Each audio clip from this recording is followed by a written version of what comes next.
बरं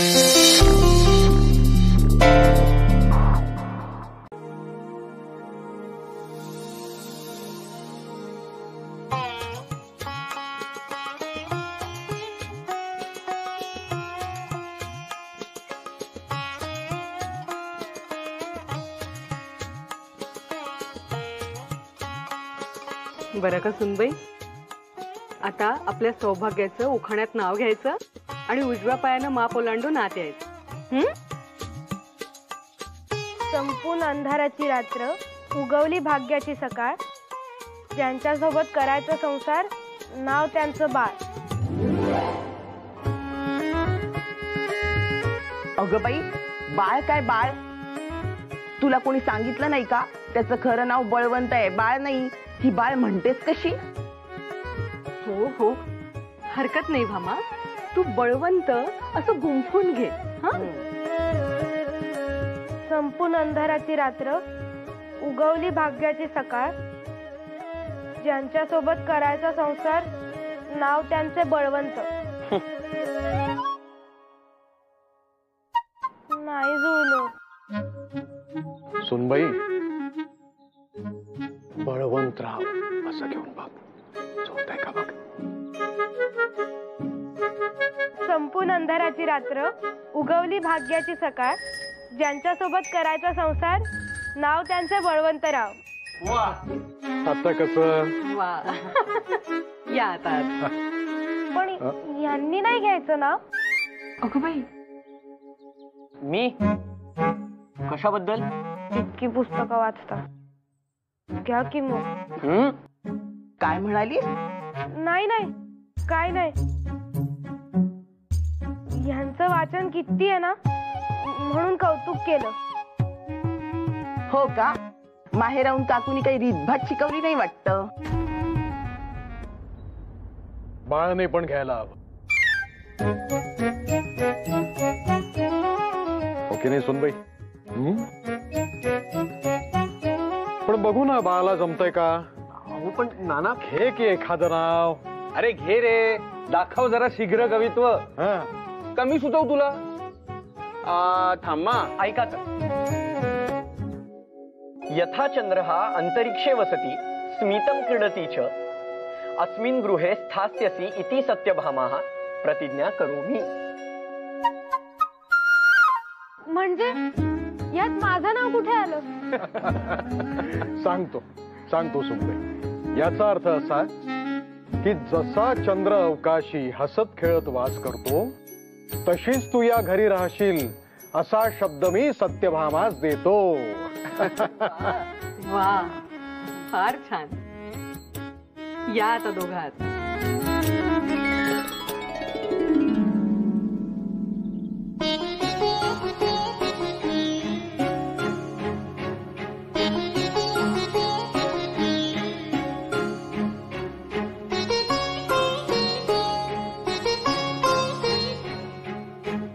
अगं बाई, स्वयंपाकच बघूया. हो, मुलं फार भुके. मग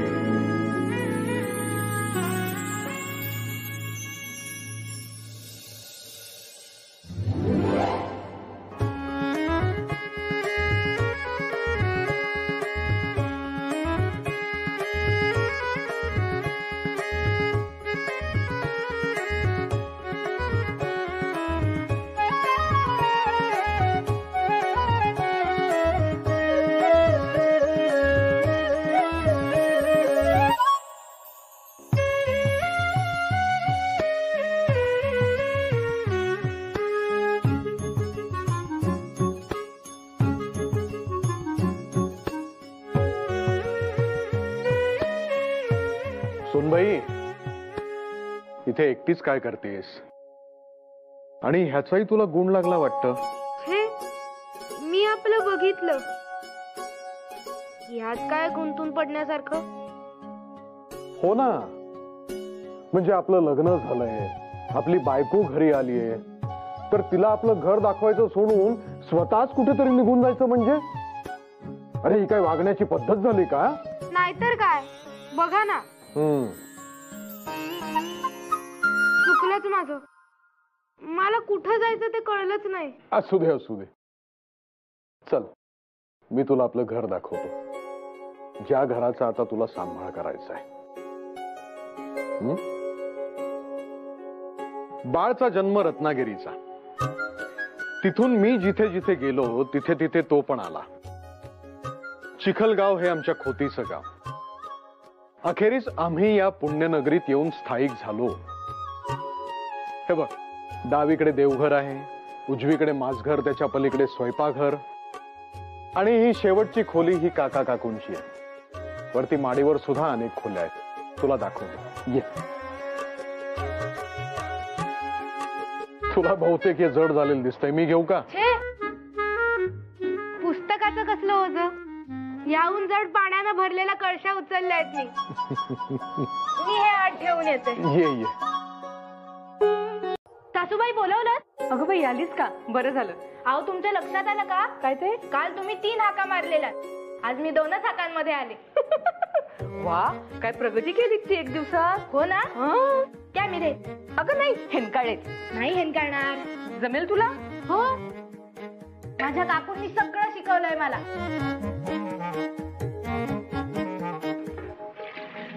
काय मग, झालं का नवरोबांचं दर्शन? हो तर, दर्शन झालं आणि मारामारीचा प्रसादही दिला. अगं बाई, मारामारी? आणि ती कशावरून? अहो, त्याचं काय झालं, मी त्यांना त्यांच्या मिशांवरून चिडवलं, पण त्यांना मला चिडवताच आलं नाही, कारण मला कुठे मिशी आहे. ईश.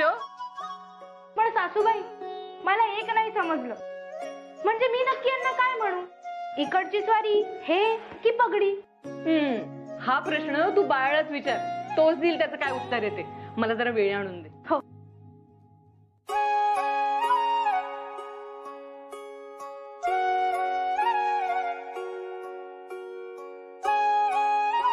नको बाई, पुन्हा भांडतील. खरं तर पुस्तकच म्हणायला हवं. बघावं तेव्हा पुस्तक असतंच बखोटीला. पुस्तक म्हणजे जीव की प्राण आहे बाई त्याचा.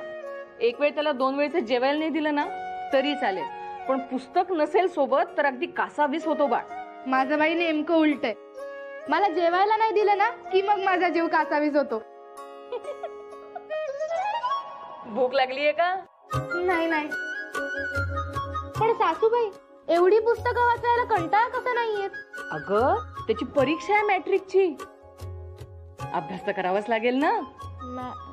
कसली परीक्षा? आता कसं सांगू बाई तुला, फार अवघड असतं म्हणे, पण ती परीक्षा झाली ना की मोठ्या पगाराची नोकरी लागेल बाळला. मग मग चांगले पैसे कमविल बाळ. मग मग मग काय, आम्ही काल आणलीये ना भामा लग्न करून बाळसाठी. तिच्यासाठी अंगभर दागिने करील बाळ. मग भामाबाई फिरतील वाडाभर दागिने मिरवत, हो की नाही? अय्या हो. हो बाई, बघू बघू, पाहू ते रोपड. वा, सुंदर लागतेस ग. पण सासूबाई, हे खरंच करतील का हो दागिने माझ्यासाठी? का तिथेही पुस्तकच आणतील?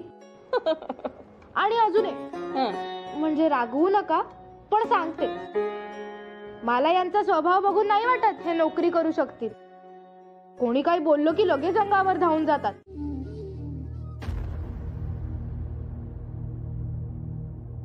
मामांजी, आत येऊ? सत्यभामा, ये बाळ. काही हवं होतं का? नाही, मी तुमची सेवा करायला आले. अरे बाप रे, माझी सेवा? अगं पण कशासाठी? मी आजारी थोडीच आहे. असू द्या. तुम्हाला माहितीये माझ्या काकू काय म्हणतात? थोरा मोठ्यांची सेवा केली की पुण्य मिळते. अगं पण माझ्या वाट्याचं पुण्य, सुख दुःख सगळं तुमचंच तर आहे. तसं नाही, काकू म्हणतात की पुण्य स्वतःच कमावलं पाहिजे. मामांजी, तुम्ही थांबा बरं, मी या काशाच्या वाटीने तुमची टाच घासते, म्हणजे उष्णता निघून जाईल. वैद्यबुवा काय म्हणाले ऐकलं ना मी? तुमची खूप दगदग झाली. मी तुमचे पाय चेपून देते, म्हणजे तुम्हाला विश्रांती मिळेल. अगं कशाला हे सगळं, राहू दे. असं कसं राहू दे? चला बरं तुम्ही. थोडक्यात काय, आता हा देह मुलाबाळांच्या स्वाधीन करायचा तर छान छान. तुला सांगू सत्यभामा, तू आमच्या घरात सून म्हणून आलीस त्याचं आम्हाला खरंच खूप कौतुक आहे. अशी सून मिळणं भाग्याचं लक्षण आहे. पण खरंच सांगू, आमचा बाळ ना जरा हट्टी आहे. माझी खात्री आहे की तूच त्याला सांभाळू शकशील. सांभाळशील ना? मामांजी, तुम्ही कसलीच काळजी करू नका. मी यांना काय अख्ख्या घराला सांभाळे. मला काय उगाच धष्टपुष्ट नाही म्हणत. माझ्या मनात आलं तर मी काय काय करी. सासूबाईंनी सांगितलं मला, तुम्ही आजपर्यंत खूप कष्ट केले, म्हणून आता मी तुम्हाला सक्तीची विश्रांतीच घ्यायला लावणार आहे. बघा, आता मी आले ना, मी काहीच काम करू देणार नाही तुम्हाला. पण जर तुम्ही विश्रांती घेतली नाहीत ना, तर बघा,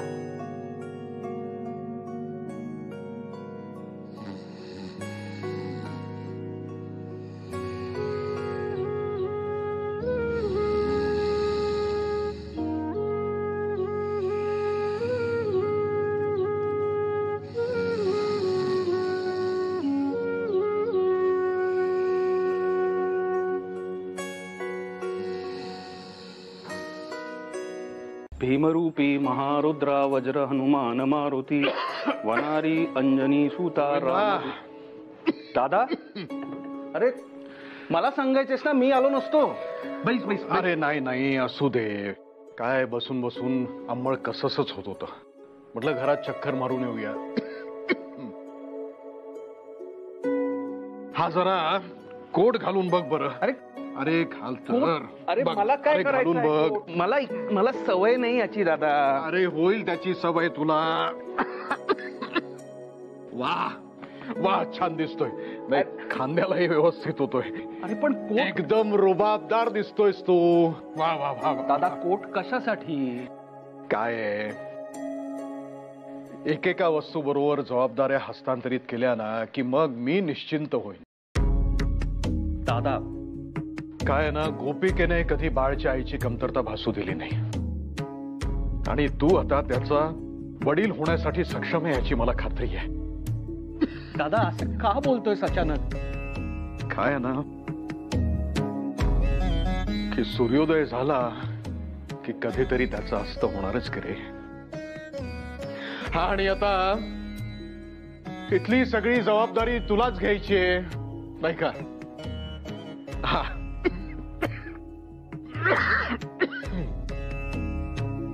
ठीक आहे. हे काय? हे माझं मृत्यूपत्र आहे.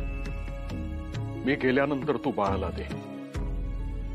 तोपर्यंत तू सांभाळून ठेव. गोविंद,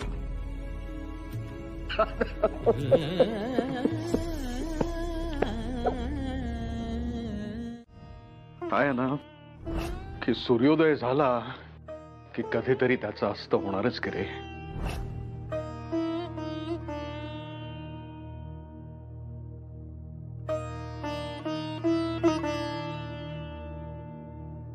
ए यशवंता, वैतागले मी यांच्या मागे घरभर फिरून फिरून. ऐकत म्हणून नाही, जेवून स्वस्त बसा म्हणलं तर नाही. अहो, तुम्ही जरा दटावा बरं यांना. किती वेळा? अहो, काय झाले?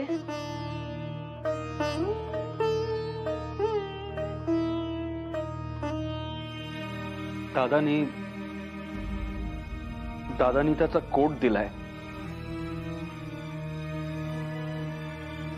अगं बाई, भाऊजींनी बाळला श्रीमद भगवद्गीता दिली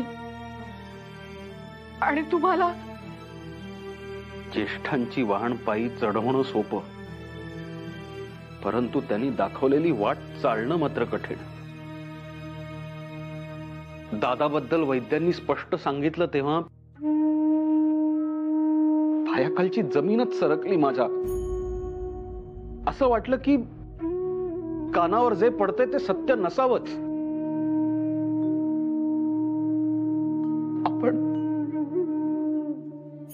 पुन्हा एकदा पोरके होणार कल्पना सहन नाही होत ग. अहो, कधी कधी थोरले पण स्वीकारावं लागतं. स्वतःची आसवं पुसून घराला सांभाळावं लागतं. मात्र ते किती कठीण असतं त्याची जाणीव आज होते. हेच शापित थोरले पण दादानी किती वर्ष सहन केलं. एक हाती घराचा गाडा ओढला आणि आज तोच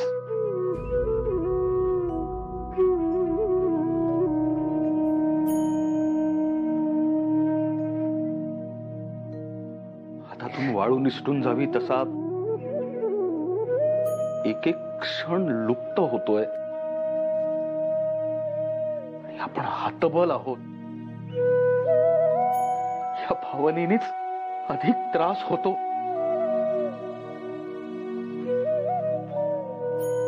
अहो, शांत व्हा. हे असे क्षण का कोणी आनंदानं मागून घेतं. आपण भाऊजींची आपल्याकडून अधिकाधिक काळजी घेऊया. त्यांना त्रास होणार नाही याची काळजी घेऊया. आता इतकंच आहे आपल्या हातात. नियती ही किती निष्ठुर असते बघ.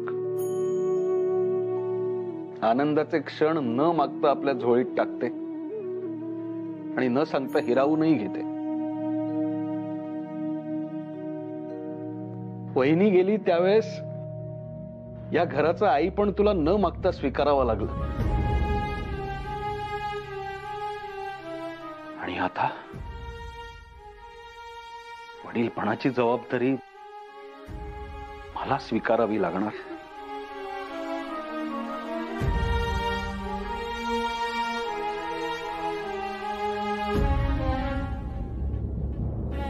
माझ्यामुळेच रामाजी गेले.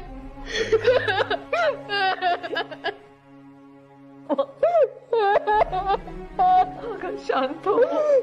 मला सांग, झाडाला पानगळती लागली म्हणून कोणी मातीला बोलला होता का? नाही ना. अगं ती असतेच मायेचा झरा, अगदी तुझ्यासारखा. तू असले भलते सलते विचार मनातही आणू नकोस भामा. हा काय ऐक माझं. सासूबाई, मामांची जाण्याचा मलाच इतका त्रास होतो. यांना काय वाटत असेल मी कल्पनाच करू शकत नाही. कधी कधी कळतच नाही हा देव इतका निष्ठुर कसा. माझ्या बाळाला जेव्हा त्याच्या आईच्या सावलीची गरज होती तेव्हा तो तिला घेऊन गेला. आणि आता जेव्हा वडिलांच्या आधाराची गरज आहे तेव्हा तो आधारही नाहीसा झाला. लहान वयात बाळाला मोठं व्हावं लागलं ते असं. तुम्ही नका काळजी करू. मी कायम त्यांच्या सोबत राहीन. आता तूच त्याचा आधार हो. तुला सांगू, बाळ सारं काही मनात ठेवतो. कधीच कुणाशीच मन मोकळा बोलत नाही. मला आठवते वहिनी गेल्यावर बाळ रडलाच नाही. आम्ही सांगून सांगून थकलो पण नाही. आणि आज अगदी असाच. मला वाटते की आता तूच त्याला समजून घेशील. सांभाळ त्याला. त्याला म्हणा एकदाच रडून मोकळा हो, पण मनात काही साचवून ठेवू नको. आमे, बघू तुझं तरी ऐकतोय का? हा,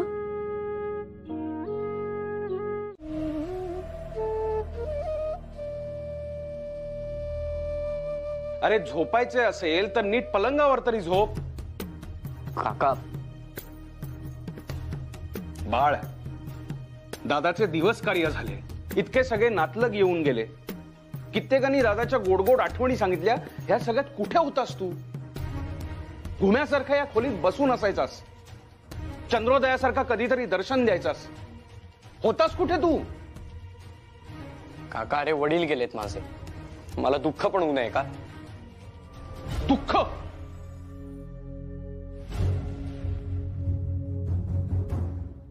दुःख कुणाला होत नाही बाळ. अरे माझे वडील गेल्यानंतर दादानीच मला लहानाचा मोठा केला, वडील म्हणून. आज दुसऱ्यांदा पोरका झालोय मी. त्या बिचाऱ्या भामाला सुद्धा स्वतःचे वडील गेल्यासारखं दुःख झालंय. पण तरी प्रत्येकाने अश्रू पुसलेच ना.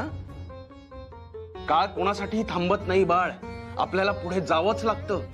नानांना विसरून जाऊ म्हणताय? दादाला विसरणं येणाऱ्या काळालाही शक्य नाहीये बाळ. पण तू हे लक्षात घे बाळ. अरे ज्या गंगाधर शास्त्रींचा आपल्या मुलाच्या बुद्धी चातुर्यावर विश्वास होता, त्याच्या निर्णय क्षमतेबद्दल अभिमान होता, त्यालाच असं निश्चित पडलेलं बघून त्यांना कसं वाटत असेल? किती दुःख होत असेल? अरे सूर्याचे पिल्लू म्हणून जग ज्यास कौतुकाने बघते, त्याने जसे कोमेजून जायचे. ज्या दादाने स्वतःचे दुःख कधीही कुरवाळले नाही, त्याच्याच मुलाने शस्त्र टाकलेल्या अर्जुनासारखे गुडघे टेकवून बसायचे.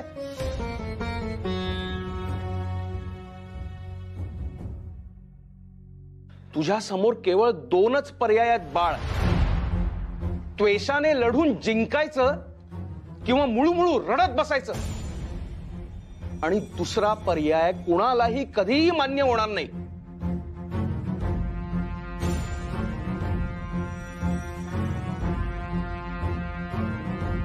किती उमेदीनं फॉर्म भरला होतास ना. दादाला किती आनंद झाला होता, आठवतंय ना.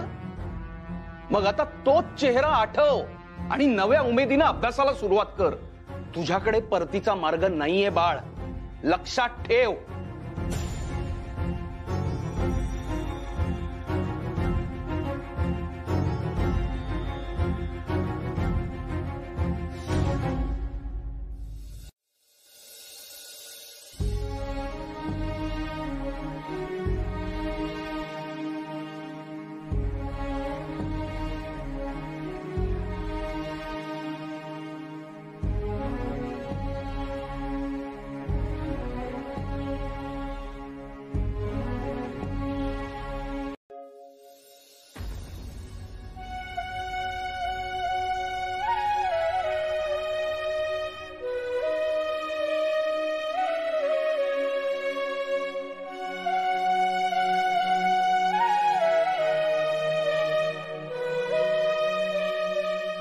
पहाटेस मला एक स्वप्न पडले.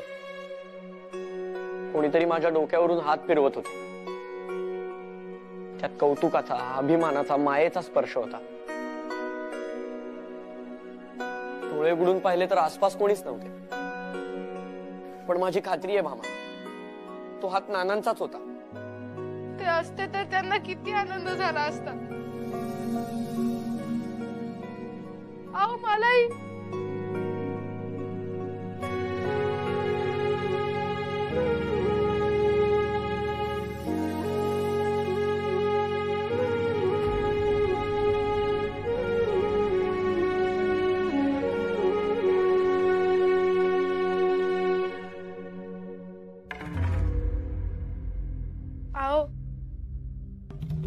मामांजींना स्वर्ग लोकात खूप समाधान वाटत असणार. खऱ्या अर्थानं मुक्त झाले असणार ते. तुम्ही आज मोकळे व्हा. मामांजींचं विरहाचं दुःख तुम्ही खूप दिवस मनात दाबून ठेवलं. तुमच्या शोकाला वाट मोकळी करून द्या.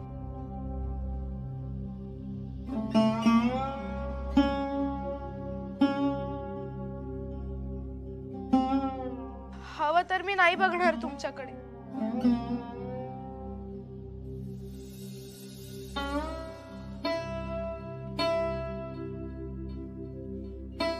आणि सांगणारही नाही कोणाला. पण आज भावनांना वाट मोकळी करून द्या तुम्ही.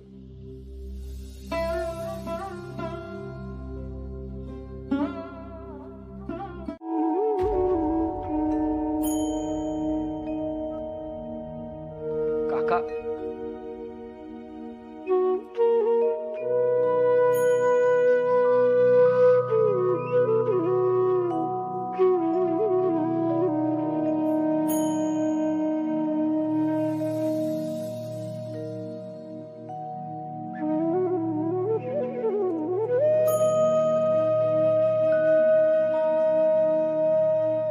काका, आपला आभाळ कायम आपल्या सोबतच असेल, ते कधीच फाटणार नाही.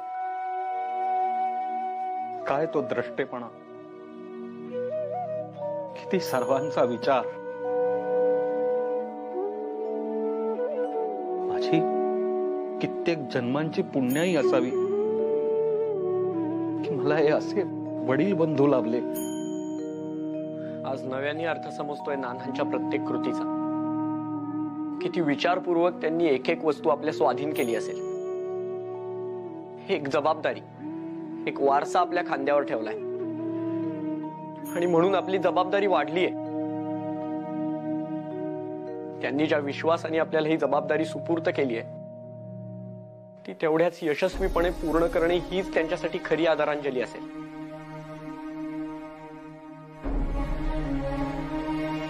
मी आज नानांना वचन देतो, हा बाळ गंगाधर टिळक त्यांचा प्रत्येक शब्द पूर्ण करेल आणि शिक्षणासाठी त्याचं पूर्ण आयुष्य खर्ची घालेल.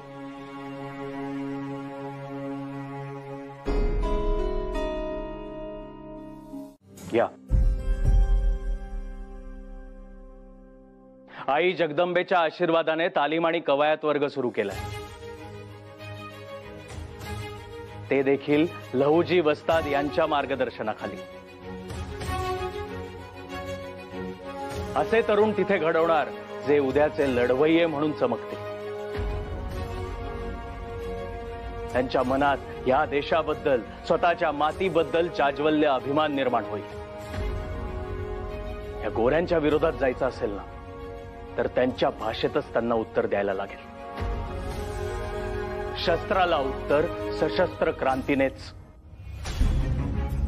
त्या क्रांतीची मशाल सदैव त्यांच्या मनात दगदगत राहील. आम्हाला अभिमान आहे आपला फडके. हा बाळ दादांचा मुलगा. नमस्कार करतो. शास्त्रींचे चिरंजीव. छान वाटलं भेटू. नुकताच मॅट्रिक झालाय. शिवाय दादाची इच्छा होती की त्याचे पुढे शिक्षण व्हावे. BA होऊन त्याने मुन्सफ व्हावे. प्रश्नच नाही. शास्त्रींचा वारसा पुढे नेणार तर. आता माहित नाही. बाळ, काय बोलतोयस तू हे? काका, एकीकडे मी उच्च शिक्षण घ्यायचा प्रयत्न करतोय आणि दुसरीकडे माझ्या समोर हे तेजस्वी व्यक्तिमत्व उभं आहे, जे आजूबाजूच्या परिस्थितीत बदल घडवायचा प्रयत्न करते. त्यांचं आयुष्य खर्ची घालून त्यांच्या मार्गाने जाऊ. मग मी का मागे राहावं? एकीकडे शिक्षण आहे आणि एकीकडे सशस्त्र क्रांती. द्विधा मनस्थिती मला माझ्या निर्णयाचा पुनर्विचार करायला भाग पाडते. आपल्याकडे जे आहे त्या मार्गाने पुढे जायचं. माझा मार्ग मी निवडला, सशस्त्र क्रांतीचा.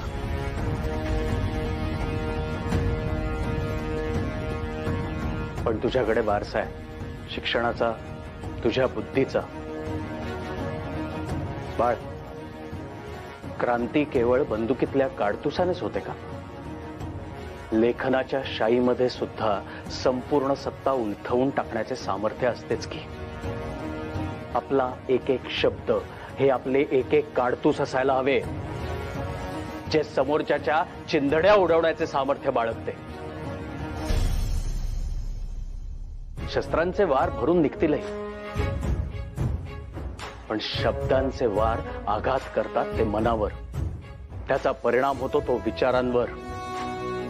शिक्षणाच्या मार्गाने जाऊन लेखणीचे शस्त्र चालवणे हे कोणा सामान्याचे काम नाही. हे सुद्धा सत्य आहेच. आपले बलस्थान आपल्यालाच शोधायला हवे बाळ. आणि देशासाठी राबणारे हात लाखो मिळतील, पण त्यांना एकत्र आणणारे, दिशा दाखवणारे डोळे प्रत्येक वेळी मिळतीलच असं नाही. ते ज्ञानचक्षू कोणीतरी व्हायला हवंच ना. काय बरोबर बोलतोय ना मी?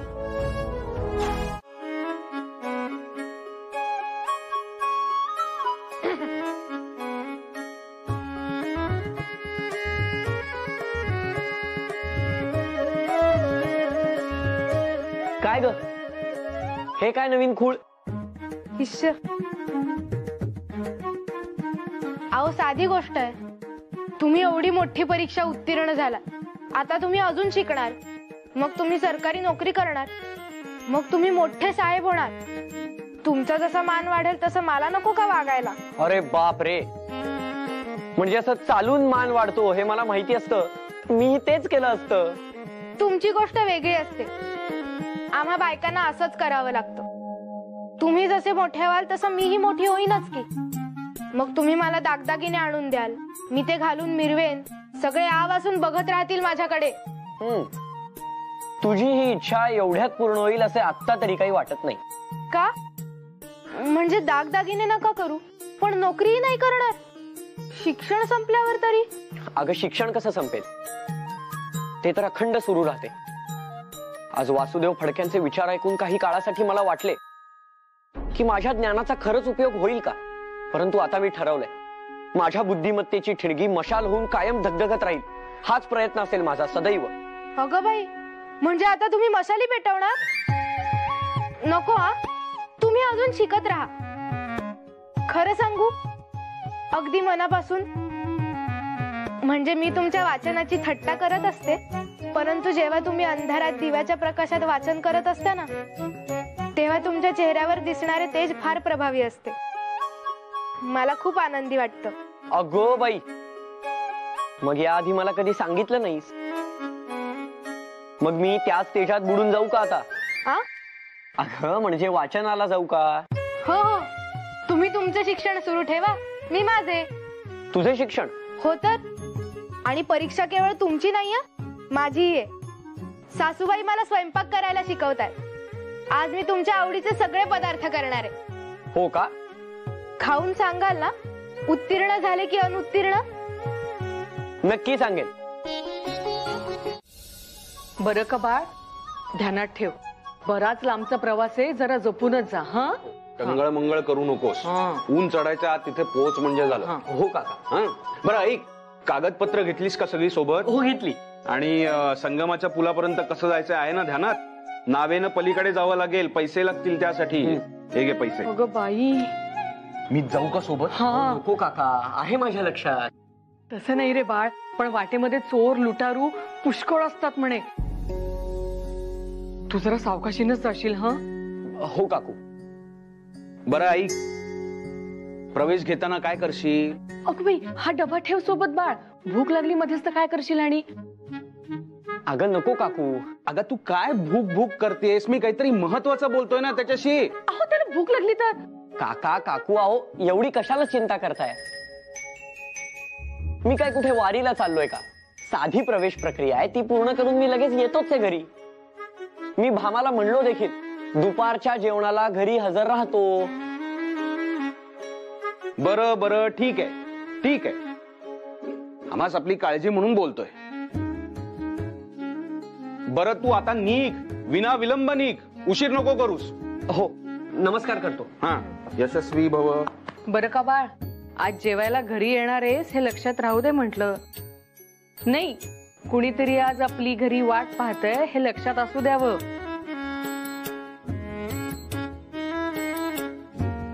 हो, ये आता.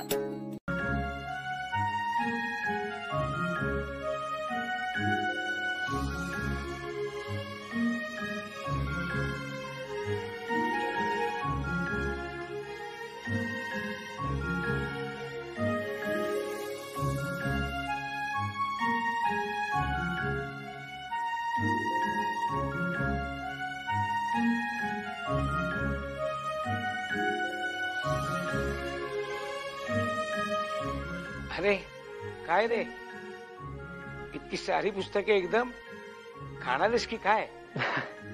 सर काय सांगू तुम्हाला, मला इतका आनंद झालाय. तुम्ही म्हणाल तहान भूक हरपून इथं बस, तर तेही चालेल. एवढ्या विषयांची एवढी पुस्तकं आहे तिथे, दुसरं काय हवं एखाद्याला?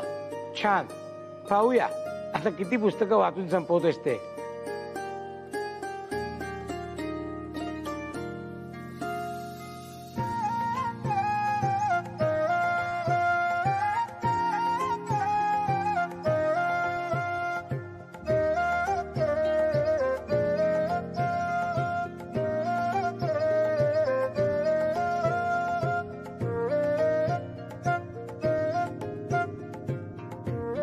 हे बघ, बाळचा हा स्वभाव आम्हाला काही नवीन नाही.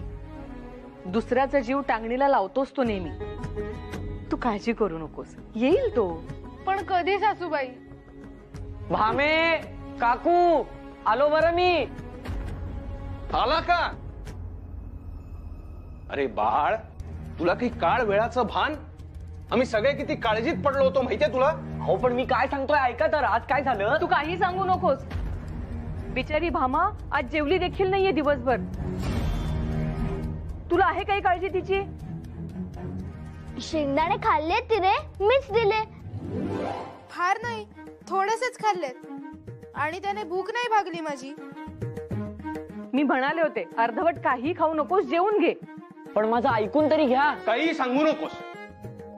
आधी केवळ आमच्या जीवाला गोर लावायचा, आता हिच्याही. आणि काय रे, नुसता प्रवेशच घ्यायचा होता तर एवढा वेळ? अहो तोच तर मिळणार नव्हता. काय काय? अहो मी तेच सांगतोय, पण तुम्ही मला सांगू द्याल तर ना. अरे मग सांग ना आता. हा, मी प्रवेश घ्यायला गेलो तर कारकुनाने मला अडवलं. तुला उशीर झालाय, तुला प्रवेश मिळणार नाही. मग तिथे एक सर होते, छत्रे सर. त्यांनी त्याला असा झापला, दुसऱ्या क्षणी प्रवेश मिळाला. मग मी तिथल्या भव्य अशा ग्रंथालयात गेलो. हामे तुला सांगतो, दृष्टी संपेल पण पुस्तके संपणार नाही, इतकं मोठं होतं ते. पुरे आता. अगं आई ग, हे काय झालं? अगं बाई बाळ, अरे काय लागलं? किती रक्त वाहून गेलंय? अरे चा, काही लक्षात नाही आलं कधी लागलं. ते मी वाचन करत होतो तेव्हा. शांत बसा, मुळीच बोलू नका. मी हळद आणते लावायला, अजिबात हलू नका. जा जा. काय असा कसा रे धांदरट तू? एवढंही कळू नये तुला? मी वाचनात गुंग होतो, तेवढ्यात त्यांनी ग्रंथालय बंद केलं. आता मी बाहेर कसा पडणार? म्हणून मी खिडकीतून उडी टाकली. तेच करताना काहीतरी लागलं असेल, कुणास ठाऊक. दुखतंय का? छे छे, मला तर कळले देखील नव्हते की मला लागलंय. मी कपडे बदलून आलो. शांत बसा, मी आधी पट्टी बांधून घेते, मग आवरून जेवायला या.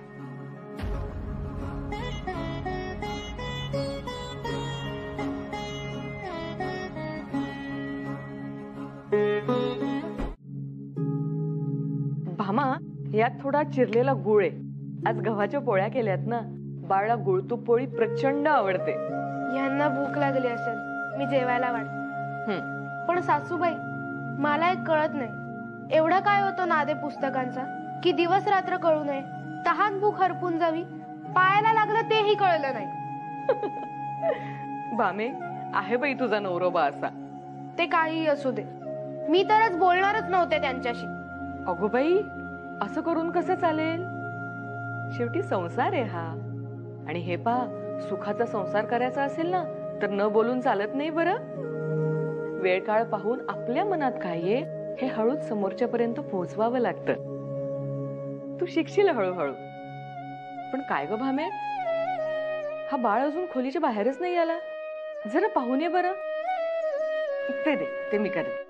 आले. हा, म्हणजे आषाढात, म्हणजे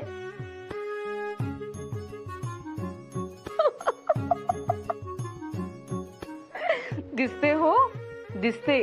बाळची वाणी आता तुझ्याही मुखी येऊ लागली. वा, तसं नाही. म्हणजे काल ना यांनी मला एक प्रेमावरची कविता ऐकवली. हो का? मला किती अभिमान वाटला त्यांचा.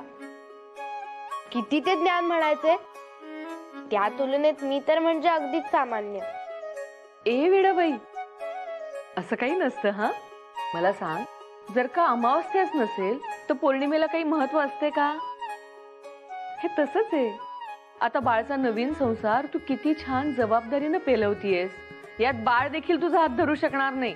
मग हय्या खरंच मला तर आधी वाटायचं हे भलतेच शिस्तीचे असतील, पण काल मी यांचे वेगळेच रूप पाहिले. बाळ केवळ शिस्तीचाच नाही तर प्रचंड मानी देखील आहे.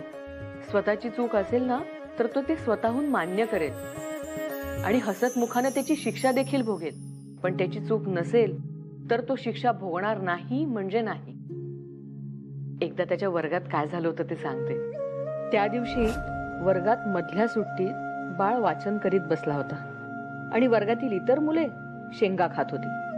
त्यांनी शेंगाची टरफलं इतस्तत टाकून दिली. बघता बघता वर्ग त्या टरफलांनीच भरून गेला. झालं, सुट्टी संपली आणि गुरुजी आले वर्गात. माझी बाजू न्यायी आहे तर मी शिक्षा का भोगावी? अरे तुला एकदा सांगून तुझ्या डोक्यात प्रकाश पडला नाही का? आज तुला वर्गामध्ये प्रवेश नाहीये. इथून निघून जा, नाही तर मी प्राचार्यांकडे तक्रार करेन. तक्रार अवश्य करा, परंतु माझी बाजू मांडण्याचा माझा मूलभूत अधिकार आहे. मला वैयक्तिक कारणामुळे उशीर झाला असता तर मी विनंती देखील केली नसती, परंतु आज माझी काहीही चूक नाहीये. अरे मी तुम्हा सर्वांची गाऱ्हाणी ऐकायला इथं आलेलो नाहीये. माझ्या लेक्चरची एक वेळ ठरलेली आहे आणि जो ती पाळू शकत नाही माझ्या दृष्टीने तो चूकच आहे. मग कारण काही असो. अहो, मी इथे येताना सरकारी अधिकाऱ्यांनी रस्ता अडवला होता, तर मी इथे वेळेत पोहोचणे कसे शक्य आहे? आता माझ्या यायच्या वेळी त्यांनी रस्ता का अडवला याचा जाब तुम्ही त्यांना विचारा. यात माझा काय दोष? हे सगळं गोंजरायला माझ्याकडे अजिबात वेळ नाहीये. तू आमचा सगळ्यांचा बहुमोल वेळ वाया घालवतोयस, तेव्हा तू इथून निघून जा. माफ करा सर, पण जर माझा काही दोष नाही तर मी शिक्षा भोगणार नाही.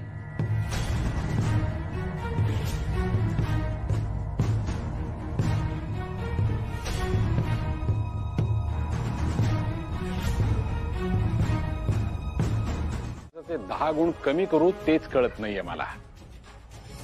सर, पुढील वेळीस खरेच अवघड गणित द्या सोडवायला. आवडेल मला.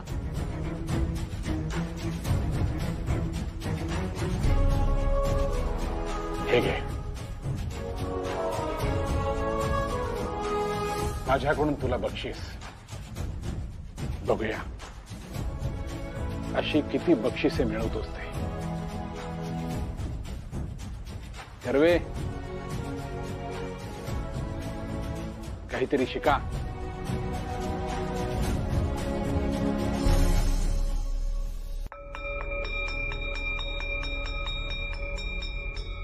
बाळ, इकडे ये.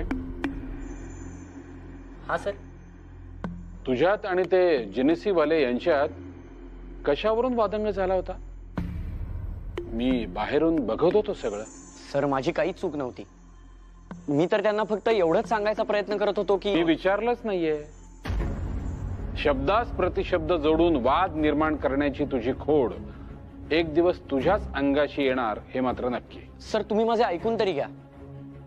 त्यांनी मला त्यांच्या वर्गातून बाहेर काढले कारण मला यायला उशीर झाला, मान्य. परंतु मला उशीर माझ्या वैयक्तिक कारणामुळे नाही झाला. कोणी एक सरकारी अधिकारी जाणार म्हणून संपूर्ण रस्ता बंद केला होता. आता यात माझी काय चूक? आणि मला तिडीक या गोष्टीची गेली की तो इंग्रज अधिकारी मला सुनावतो की आमचे शिक्षण घेतोयस तर आमच्या पद्धतीनं काम कर. म्हणजे आपण आता यांच्या बुद्धीचे देखील गुलाम झालो का? आपली संस्कृती एवढी श्रेष्ठ आहे, इतके विद्वान, इतके तत्वज्ञ होऊन गेले, तरी आपण यांच्या पायाशी लोळण घ्यायची. आपली लाचारी कशी जाणार? बाळ, बाळ, कुठलंही ज्ञान म्हणजे कोणा एकाची मक्तेदारी नाही. हे आमचं, हे तुमचं असं कोणीच म्हणू शकत नाही. मुळात गुलामगिरी येते ती ज्ञानाच्या अभावामुळे आणि लाचारीमुळे. गणिताच्या भाषेत सांगायचं झालं तर काटकोन त्रिकोणाच्या 2 बाजू आहेत, त्या बरोबर 90 अंशामध्ये विखुरल्या आहेत. त्यांना जोडणारा कर्ण तुझ्यासारख्या बुद्धिमान मुलाला होता आलं तर ही गुलामगिरी तू नक्कीच दूर ठेवू शकतोस. सर, मी काय करू शकणार आहे? बाळ, शिक्षण आणि त्याचा प्रसार, आणि हाच त्या त्रिकोणाचा कर्ण आहे. जे तू निश्चितपणे करू शकतोस त्यास कमी लेखून चालणार नाही.